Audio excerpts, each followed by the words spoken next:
All that is in this could never fit into this.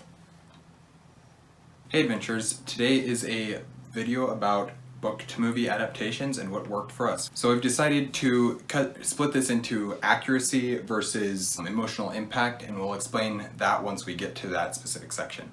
So starting off with The Lord of the Rings and The Hobbit, these movies are not really accurate to the books. That's pretty well known, and I don't think anybody's going to be mad if you say that, which even if they are, it's the truth, so I don't care. There are some things that are faithful and there are some things that are done really well, but there is a lot of it, especially in The Hobbit, that's not faithful at all. So for the emotional impact part of Lord of the Rings, this is kind of the heart of the films and what works about them or what doesn't work in many cases.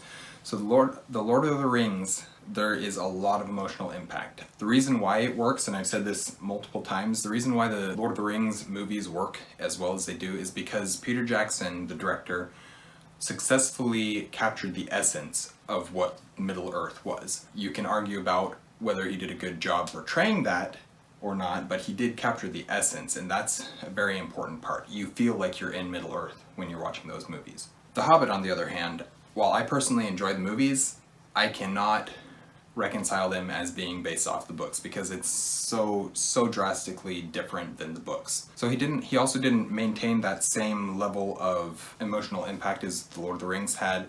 There was definitely some stuff that worked, but there was a whole lot more that didn't, and that was largely due to the fact that he changed the story to make it more cinematic or whatever. And that didn't work. You'll see that we mentioned that a couple of times with that, making it more cinematic, and that's rarely a good thing. It rarely helps the movie to be better than the book, which I'm not sure that I've ever seen a movie that is better than the book it was based off of. Really, the emotional impact for The Hobbit came from the actors. Richard Armitage, Martin Freeman, Benedict Cumberbatch, and Ian McKellen. They're amazing actors, all of them. As were most of the other actors in that series. They were phenomenal actors, and so when they delivered the performances, you still felt that those performances and those characters, even though they were very different from the books. So I'm talking about two different Little Women film adaptations today. One is the 2019 film adaptation and the 1994, which are the two that I've seen most recently, and I think that they're the most popular. Little Women 1994 is a little bit lax in some of the plot areas, but the themes of the book are shown really well in this film, along with some of the relationships that are really expounded upon and reflected from the books, if that makes sense, better than the other film adaptations I've seen. In this film, in the 1994 film, there are some actors that did a fantastic job, and there's actors that didn't do a great job, which I do know for a fact, so I'm warning you now that that is very much a personal opinion. I have personal biases against some of these actors. But there was some that did great, some that did not so great. But overall, I love this movie, even though the plot was it took a lot away from the book. So, the 2019 Little Women, first of all, it was shown cinematically, if you will. I know we're using that term a lot today. It was shot in a different way than you would normally see, not exactly chronological, a lot of flashback type of things to fill in the blanks. This one held to the plot more, but it had its own set of issues. It didn't capture everything. It didn't capture the themes of the book, in my opinion. It brought out aspects of some of them, but it changed them and made them their own, very modernized themes. And that's not what I wanted to see in Little Women. I wanted to see the old themes. So while the movie was done well, and the actors in this were incredible and did amazing, even though I also have bias against some of these actors too. Cinematically, it was pulled off, so you had that emotional pull, but it didn't capture everything. It did magnify the sisters' relationships between each other better than the 94 film did, and I really appreciated that. However, the relationships with other people in the books were minimized. So the emotion and the overall emotional effect of the movie of the 1994 film was good. It was really good, but it can't quite compare to the books just because there was so much less of it. That's not proper English, but there was so little of it in comparison to the books. The emotional impact of the 2019 film was based so much on the new themes that they were pushing that it didn't affect me in the proper way. It wasn't adequate in comparison to the book, in my opinion. So for the plot reason and for the actor reason, I think I like 2019 better. for emotion and themes, I like 94 and better, so it's kind of a toss-up there. The Chronicles of Narnia it's a book series that the more I look back on, the more I love this book series, and the more I think it deserves to be in my top 5 series of all time. I need to reread it though to make sure. But when watching the movies, they only ever made 3 movies, or Disney only ever made 3 movies about based off these books, and I don't know if they ever plan to do more. I think there's a new adaptation in the works, maybe at Netflix, I think, but I'm not sure. But anyways, so the accuracy of The Lion, the Witch, and the Wardrobe was very, very good. It was almost, not quite, but it was almost an exact adaptation of the book. If you were, say, for example, adapting what was a animated movie to a live-action movie, I would say it was a shot-for-shot recreation. Not quite, but it was very close, so it's that same sort of idea. With Prince Caspian, it stayed very close in adaptation, but it started to stray quite a bit further, and there was this one specific scene that stands out, and I really remember it being different in the books, and I'm sure there was more, but it's been so long since I read them now that I don't remember them as much as I should, but there is that one scene that I can remember that wasn't accurate. Voyage of the Dawn Treader. This one was pretty much an epic fail. It could have been amazing, and like I so wanted to love this movie, and I so wanted it to be perfect, because this movie or this book is probably one of the fan favorites of the entire series. It's so interesting, so much fun. It's very much in the same line as the first 2, where it's very happy and bright, but there's also it starts to get more of that depth, like really, really deep into some things. The movie, they messed this up. They completely changed the story of the whole movie. They changed, like, the book was supposed to be about them going and exploring. The movie is, oh, there's this mist and this dark island and stuff like that is causing issues in Narnia. That's not what the book was. With this introduction of this whole scary mist, dark island thingy, it was made to look more cinematic, like we already have mentioned for a couple of these. But in adding that side quest thingy that wasn't there, they messed up the story and strayed so extremely far from what the book had in mind, and from what anything that Lewis would have written, C.S. Lewis that is, it just didn't work. As for the emotional impact of these series, The Lion, the Witch, and the Wardrobe did an amazing job of making you feel exactly what you felt while reading this book. It was, like I said, with that almost shot-for-shot recreation, that approach that was taken with that, it worked really well, and it actually lended itself to film really, really well, and they did it very good to provide that same emotional impact that you had while reading the book. Prince Caspian was good as well, though not nearly as good. Prince Caspian, I probably remember the least of any of the books, honestly. And I definitely don't think that it was as emotional as the book was. But I do remember, like I do know that there was some emotional things that happened in the books that you don't really see. They didn't really bring them out in the movie like they could have. And then Voyage of the Dawn Treader, it's sad, because by making it be more cinematic in their execution, it distracted from the themes and the lessons that were presented so clearly in the book. The interesting thing about this movie, though, is even though they strayed with the story and the journey all the way up to the end, they somehow still managed to stick the ending. I have no idea how. It shouldn't have worked. And it did still. I think maybe it's because I know so well what they're trying to tell you with that ending, but somehow they managed to give you that same emotional reaction as you had at the end of reading the Voyage of the Dawn Treader book. Not perfectly, but for how bad the rest of the movie was in terms of being a faithful adaptation, the ending was way better than it had any right to be. So as far as the Hunger Games trilogy goes, which the movie actually has 4 films, 2 for the 3rd book. The first book, The Hunger Games, was decently accurate, but the one problem I have with it that really set up for some of the flaws in the later books or films, I think, is that they left out key characters in the story. They were side characters, but they played a significant role in the books, and not having them there changed some things later on that caused problems in my mind. Catching Fire was pretty accurate as well. I'm impressed. All of these were relatively accurate to the story and to the characters that were presented. I think they were presented similar, if not spot on, to what the books were. There were a lot of little details in Catching Fire that weren't shown, that were in the books that weren't shown in the films. And once again, they're starting to leave out all these little details, and it starts to add up, and we see that the most in the two Mockingjay films. So Mockingjay, like we just said, Mockingjay strayed way further than the books than any of the other ones. Part of it was due to the fact that they didn't set up characters in the earlier films, and they had to substitute other characters in to fill those positions, along with certain time jumps, if you will. The amount of time spent in different places wasn't as accurately represented in comparison to the books. So it was shown in the books far more than it was shown in the films. And I think that was because time's sake, and they'd already split it into two films.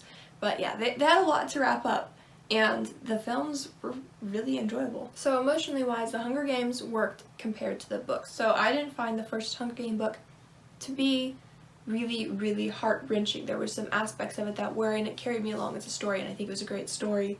And the film reflected that well. I think the balance was there, as in, it didn't pull my heart out, but that's because there's two more books and movies to do that with. So Catching Fire, we have a lot more background with the characters already. We start to see some really, really beautiful relationships between characters, and I'm not just talking about the main two characters. So in this film, we're seeing how these characters have grown, and we're seeing how the impact of what happened before, what happened in book one, film one, is affecting them now. And I think they do a really good job of showing that in Catching Fire, with the struggles Katniss has with PTSD and some of the other things, that just the internal struggle of it all, and also the rebellion that's starting to spark. So Mockingjay is probably the exception to a film working better than a movie. And I think one specific plot hole that really bothered us with Mockingjay, and if you've seen our Mockingjay review, you'll know what that is. That was covered in the films, and it was done well, and it was emotionally heart-wrenching. So in a lot of ways, Mockingjay captured my heart more, and my emotions more, the film that is, than the books, I think, just because I was so distracted in the books by some of the other things. However, once again, so the emotions in Mockingjay were great in the films, but the story was less great. And so it's a weird balance, finding that between characters and story and plot and all that, how it fits together. And yeah, so the Hunger Games films overall I really loved. They did a relatively decent adaptation to the books, and I think part of that's because Suzanne Collins was directly involved with the screenplay. So Harry Potter, specifically, we really focus on the first three stories for Harry Potter because talking about 7 takes a lot. But the Philosopher's Stone, or Sorcerer's Stone, was a fairly faithful adaptation. Not perfect, there was definitely some changes, but they worked with the way that they were telling that story. There's some characters who had some of their traits changed, but again, because of what they were trying to tell and the way they were trying to tell it, and it's a different medium than the books, it did work. I think they could have been closer with accuracy character-wise, and it would have worked just fine still. Chamber of Secrets, for the most part, again, a faithful adaptation, but there were some things that were removed in order to fit the story into a 3-hour-long movie, I think. At the same time, though, I think that they could have left those things in, or slightly rearranged and made other things take less time in order to fit those important story elements, story beats, whatever, into that one movie to make the movie closer to the book, but it's still a fairly faithful adaptation. Prisoner of Azkaban is where it starts, where the movies really start to stray from the books. A lot of people say that the Prisoner of Azkaban movie is the best movie. I'm not sure that I agree with that, but that's a conversation for a different time. But what they didn't do, so they removed things from the book, from the story of the book, to put them in the movie, and then some of them they placed in other places, or they just left out completely. I don't actually think that they helped make the book any better. or the movie any better by doing that. As for the rest of the books, the accuracy continues to diminish quite a bit with each successive movie in some aspects, although in others they are more accurate. So it's kind of, some things are more accurate, some things are less accurate, I guess. For the emotional impact, the story of the Philosopher's Stone has some very strong, very good themes that are portrayed in them, and both the movie and the book bring those themes out well. And that movie also did a great job at introducing us to these characters and to this world that, I mean, we watched the movies before we read the books, and so we were introduced to the wizarding world by the movies. And they did a good job at building that world with the movies. Chamber of Secrets, the emotional impact was pretty good, but there was definitely some things about both the book and the movie that don't feel earned. There's some very much plot convenient things. This thing conveniently happened, and then this thing conveniently happened because that last thing conveniently happened, and so it like just keeps snowballing like that, and I don't feel like it worked as good as it should, I don't feel like it was earned. Prisoner of Azkaban, the emotional impact paralleled the first two pretty well. It did a good job. It's pretty close, but it's a movie. It's very rare that the emotions elicited from a movie can be as strong as emotions elicited from a book. As for the rest of the books, or movies I guess, the emotional impact I feel like gets stronger with the movies. So as a storyteller and as someone who is kind of done some research into film and acting and stuff like that, the later movies get more impactful to me because of the themes that they're portraying and the way that the characters act in regard to those themes and how they're brought out. I also feel like the stakes grow and the villains become more terrifying and threatening as the books go along. So, Percy Jackson, the first film, Percy Jackson and the Lightning Thief, held semi-accurate to the plot of the first book of the Lightning Thief. There was some liberties taken. One thing that was really significant to me was the feel of the world itself. The feel of the world in the film was magical and really engaging and appealing, but it felt different than that in the books. It's almost as if the tone, or this is a really inaccurate word, but the aesthetic of it was different. I know it was the same way with the characters. They didn't come across as quite the same people in the movies, even though they were portrayed well. They were portrayed as interesting characters, and the actors did a good job. They just didn't come across as the same. Jumping right into the Sea of Monsters, film 2 and book 2, they did not hold to the story at all. They bombed this. They tried to crunch the rest of the 4 other books into this one film, and honestly I think it was a really terrible plot. It had a terrible plot in my opinion, because they took what could have made 4 amazing films and stuffed it into one, and it just didn't work. How it affected me emotionally, The Lightning Thief, was it carried me along for the story. Even though the plot was changed, I was carried along, I was engaged, the dialogue I think was good if I remember rightly. For the most part. So the Sea of Monsters had some emotional aspects to it, but because they had crammed so much history and plot into this one film, there wasn't as much of a build-up, so it didn't pack as powerful of a punch as it could have had they taken the time to build these things up properly. Yeah. It was comedic almost, and it's disregard of the story. You know, things would happen, there was supposed to be this serious, dramatic moment, and you just start laughing. Which maybe that's how we just cope with serious, dramatic things. I don't think so, but maybe. Well, maybe. Either way, so The Lightning Thief did okay emotionally wise. The Sea of Monsters did not do well. I don't think it really messed with the story, and I don't hold them together. If I take The Lightning Thief, the film, and I separate it from the book, I can really, really enjoy it, and I love the books too, so yeah. So, for time's reasons, we didn't dive into the rest of the Harry Potter movies. So, if you guys want to know our thoughts about the rest of the Harry Potter films, let us know. We will make a video specifically about Harry Potter adaptations if you want. If not, that's fine. And just a small disclaimer for you guys, we kind of pointed out a lot of negative things about the films, and I think that we didn't bring out all the positive things. A lot of the films we mentioned, in fact most of the ones that I talked about, I watched over and over and over again because I love them. and they don't compare to the books, but I kind of try not to compare books to movies unless Yeah. specifically for a situation like this, for There- accuracy. Yeah, yeah. There's definitely some good things about the movies, and some things that in many cases are done better in the movies than in the books, but overall you can't compare a book to a movie. They're two completely different mediums, even if they're telling the same story.